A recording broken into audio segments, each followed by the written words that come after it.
Welcome back to the marketplace. Now, Filipino firm Meralco is expected to open talks with government over its planned takeover of the ECG. This was after it was selected by the Millennium Development Authority, MIDA, as the preferred winner of the bidding contest. Meralco has to invest more than $500 million to acquire 51% stake in the ECG. It is also to fully take over ECG from January next year, if it is able to meet all the requirements put forward by government. CEO of MIDA, Martin Ison Benjamin, tells Joy Business government would have to decide whether it wants to work with Meralco. The government is giving out an asset, and therefore they put their best foot forward by bringing the right people together to negotiate the right terms with preferred bidder, after which the document would then have to go before cabinet, for cabinet to look at the agreement that they've reached. And having done that, pass this on to Parliament. For Parliament is also to discuss the document and the agreement before it's finalized. So you talked about preferred company. Could it be that at the end of the process, this company might not be the final settled on? You're giving me a conditional to address. I don't sit in these type of processes. If at the end of the day, the government doesn't find the company worthy enough to do whatever it's supposed to do, that decision will be taken. But for now, this is the company that we are putting forward. Meanwhile, the Filipino firm Meralco says it has the financial and muscle and technical expertise to transform the woes of the power distribution company. Meralco was yesterday announced as a new owner of ECG, subject to meeting government's requirements. The consortium, which is led by the Filipino firm and some Ghanaian companies, are expected to invest at least $500 million. Strategic advisor to the consortium, Fred Asamani, tells Joy Business their priority is to invest the required capital to turn around ECG's fortunes.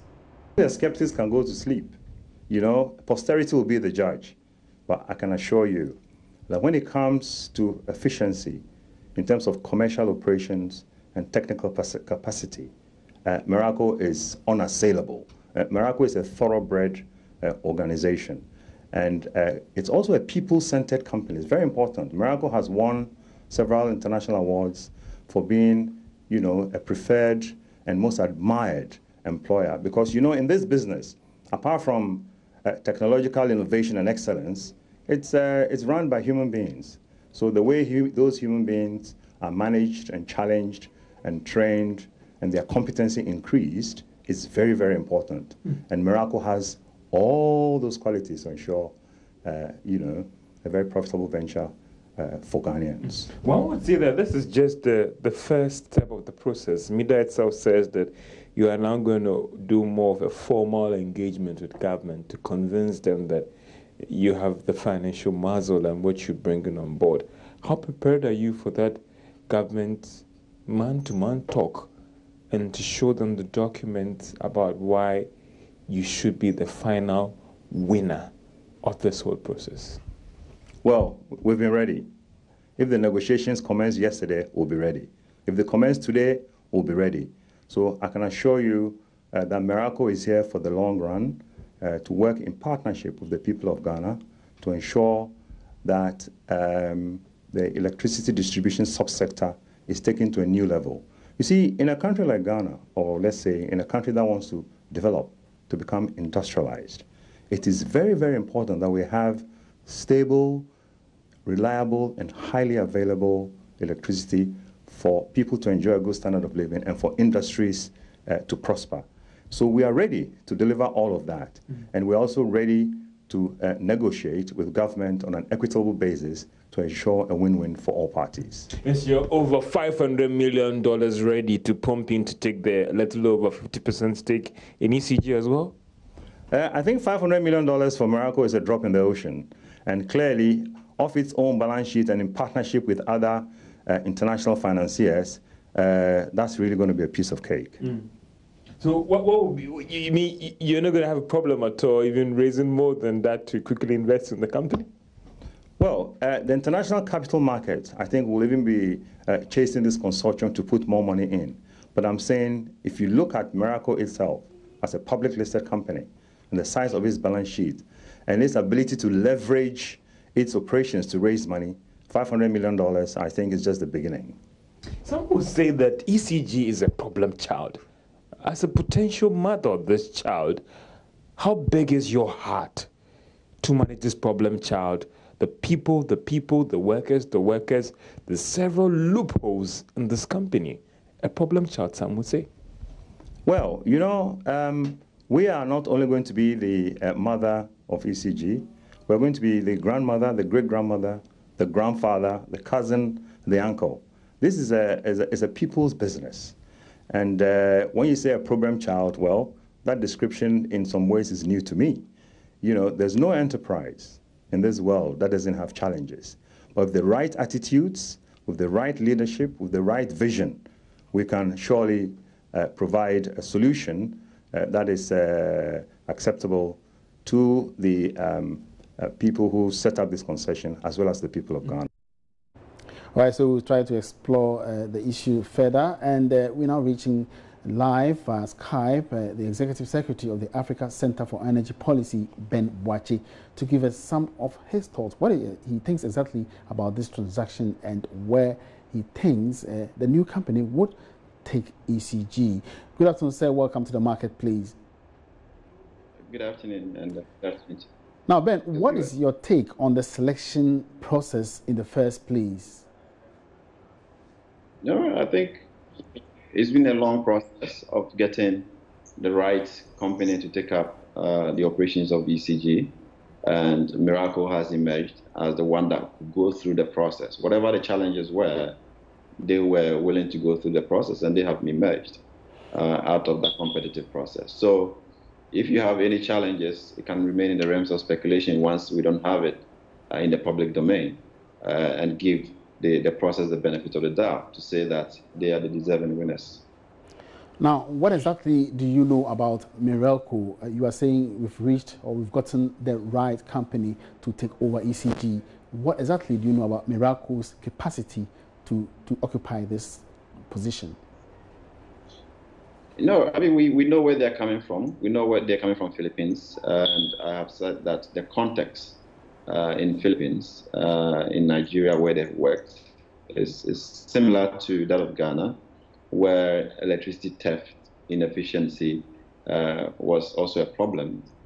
So they are confronted with similar challenges, and if they're proving themselves there, then they should be able to deal with our situation as well. But ultimately, the solution is not just with Meralco, but also with Ghanaian authorities who are going to monitor the process to ensure that they deliver on the terms that will be agreed between the two parties, to ensure that there are clear deliverables and clear benchmarks, performance benchmarks, that we can track to ultimately ensure that why we want to give out ECG is achieved. Other than that, they are like any business entity where they see loopholes, they may want to take advantage of it. So you have to have the monitoring system to ensure that whoever got the deal would have stayed by those demands. Now, back to my earlier question, do you really think that Meralco is the right company, especially having the fact that other companies that also took part in the bidding process more or less checking out of the process and leaving Meralco alone? About what I think or what anybody think at this point is about the fact that Meralco has gone through the process and won. So we have a challenge to ensure that they deliver, and that should be our focus. Like, how do we ensure that, regardless of their capacity, whatever they have, they should be able to deliver the output that is expected of them? And that's why I was saying that monitoring at this point is very key, and ensuring that the final negotiations take into account some serious performance benchmarks that we can consistently track to ensure that our bit of the bargain is catered for. Now, should they go through the final negotiation process and government, decides that it is not, it is not the right company, what becomes of the fate of ECG then? Oh, that would mean restarting the process or maybe abandoning it altogether. I mean, that is a hypothetical situation that we would want to allow them to go through the negotiations and not be so pessimistic about they not being able to deliver on that. But again, the hurdle to scale right now for me would be, how do you ensure that the local partner who will come on board will be able to raise the needed capital? Because if you're raising $500 million to invest in ECG, the local partner must as well have the $250 million plus equity stake, in the deal. And therefore, you need to have that competent and resourced Ghanaian partners to be part of it. And that's where I don't know how they're going to be able to navigate that, but it remains a very key challenge, at this point. Could we get to the stage where it could be floated on the stock market for the Ghanaian population? It could be an option, but even to raise $250 million on the stock market, in Ghanaian stock market, that remains to be seen. But that's an option. All right, many thanks for your time, Benjamin Boakye. And that was Executive Director of the Africa Center for Energy Policy, ACEP, Ben Boakye, sharing his thoughts on the current development with the new owner of the ECG, Meralco. Now, away from that, after several threats by the managers of the Ghana Stock Exchange to delist aluminum manufacturing firm Aluworks from the trading on the Bears, its managing director, Kwesi Okon, is upbeat the company will implement strategies to ensure it strengthens capacity on the capital market. According to him, the situation of the company can be blamed on unfair trade practices by some aluminum manufacturing companies, coupled with the fact that Ghana is being used as a dumping ground for some products that can't be manufactured locally. Ebenezer Sabute's report read to you. The GSC has given an ultimatum of up to the end of May this year for the company to come up with strategies for transforming and improving its performance or be delisted from trading. The threat follows the poor performance of the company and other listed entities on the Ghanaian Bears. According to managers of the stock exchange, failure to implement strategies to turn around the company will be faced with sanctions. However, in an exclusive interview with Joy Business, Kwesi Okon disclosed that the Ghanaian aluminium manufacturer is preparing to get back on track. What are the strategies? We're in business. So we have been doing a lot to make sure that we can stay alive and stay relevant. On the stock exchange? Everywhere. The GITC is a very big part of that. We are going to be pushing full speed because as soon as the level playground is established, our tonnages will go straight back up where they used to be because of the quality.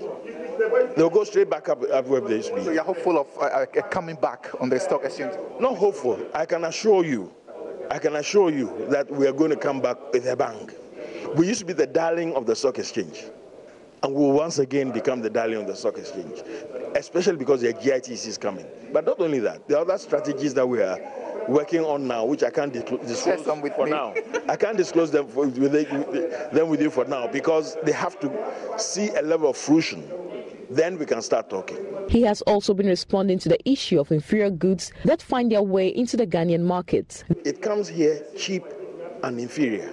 A lot of my customers, if you poll them, will tell you that they want to buy from us because our quality is good.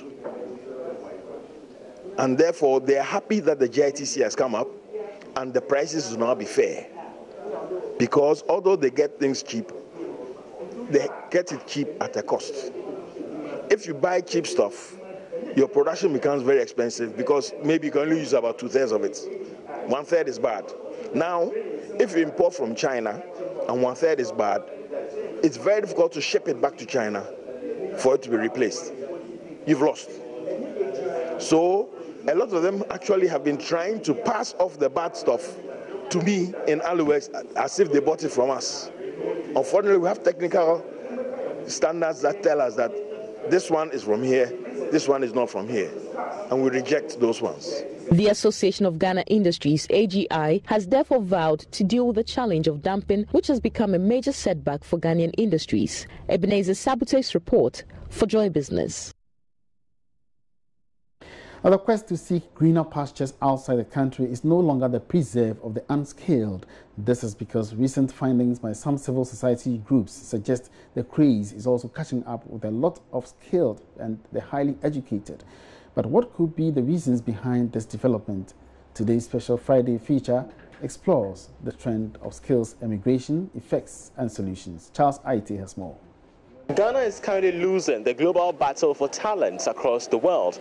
75% of graduate students across the country are said to have this avid taste of traveling abroad to establish their careers and even further their education. But what could be the startling reasons behind this cult? We shall be exploring in this report. It is the dream of every young Ghanaian to have a well-paying job or career. After all, this remains the reason why most of them defy all odds to get quality education. But in an economy where there lie challenges with unemployment, thousands of these rich and skilled brains leave the shores of Ghana to establish careers abroad.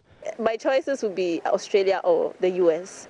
Adelaide is a young and aspiring medical doctor and researcher. She says working abroad is the only choice left for her to become an established medical doctor. Opportunities there are more fixed, they are well spelled out, you know what you're about, and sciences there has reached a level where Ghana hasn't reached, so certainly they would be my choice. It's okay, just that it was hectic.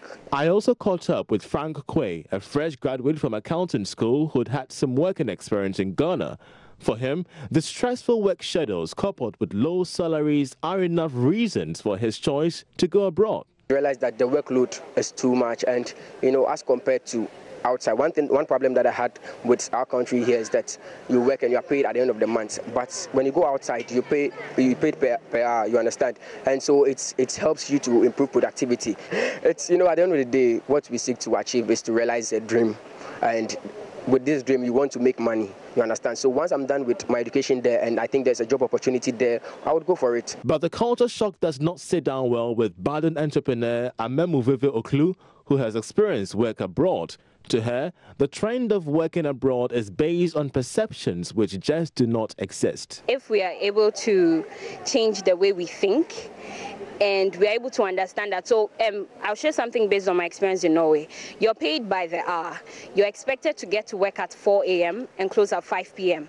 But then we're in a place where people think you can just get to work anytime you want and leave at any time you want, which means if you want to make more there, you would have to stick to your job. You have to be faithful to the job you have been employed to do. So if we're willing to change the perception that it is very easy on that side, because it's more difficult, sincerely, it's more difficult. You have to put in extra work, extra effort. It's not as easy as we see it on the TV. It's not as easy at all. Unlike Frank and Adelaide, budding entrepreneur and fresh university graduate Philip Abushiate argues that there is no need seeking job opportunities abroad. For him, the social and economic challenges in Ghana are glaring business opportunities that can be tapped into. I believe starting my own career somewhere else will be, difficult and hectic. But as a Ghanaian, the whole, systems would favor me, and then I'll find things easier. So that's the reason why I would establish my career here in Ghana. If you can make it in Ghana, it's all about determination. If you start and you fail, you pick up the broken pieces and you continue. You don't just fold your arms. And definitely, it's not going to be easy. Starting a business in Ghana, from people I've interacted with, people I know, there are people who failed like 10 times, but they started again, and some way, somehow, they made it. With the avid taste for many Ghanaians to seek job offers abroad, there is the fear of the country's economy losing millions of cedis to the exit of skilled personnel. This trend, Labour expert Austin Gami is warning, could be disastrous in the coming years if urgent steps are not taken. The labour force, the management team, both must understand that there's a need for us to respond to the actual situation on the ground. If you want, let's say, 10,000 cedis a month as your pay, but how will that be funded? It must be funded from your service that you provide or your production that you produce. Now, if you produce and it is sold and the money is available, how do you and your management team share this relevant information to enable everybody to be on board? Unfortunately, we don't have real, tangible practice of managing people and industrial relations in this country very well, to be honest with you. As a result, workers assume that they are overly producing and their managers are robbing them from their labor. is not entirely correct in both ways. In certain circumstances, it may be true, but generally speaking, Ghanaians are not very productive because our human resource management systems and our productivity systems are not properly in place. Should be involved. The conversation should be expanded at the national tripartite level, where it will be discussed and maybe some legislation promulgated to further protect the interest of working people at the level of contract work. Can't stop it. But despite all these concerns and despite the solutions attributed to them, one question remains clear: whether or not the 75% of all Ghanaian workers trooping out of the country could be a thing of the past in the immediate future. I'm Charles Ayeta reporting for Joy Business. And on that note, we draw the curtains down on this afternoon's edition of the Marketplace. It's been great having you on board and, of course, having you throughout the week. Thank you very much for keeping company with me. My name is Emmanuel Abuaji. Join me again next Monday for more interesting developments in the world of business. Have a good afternoon.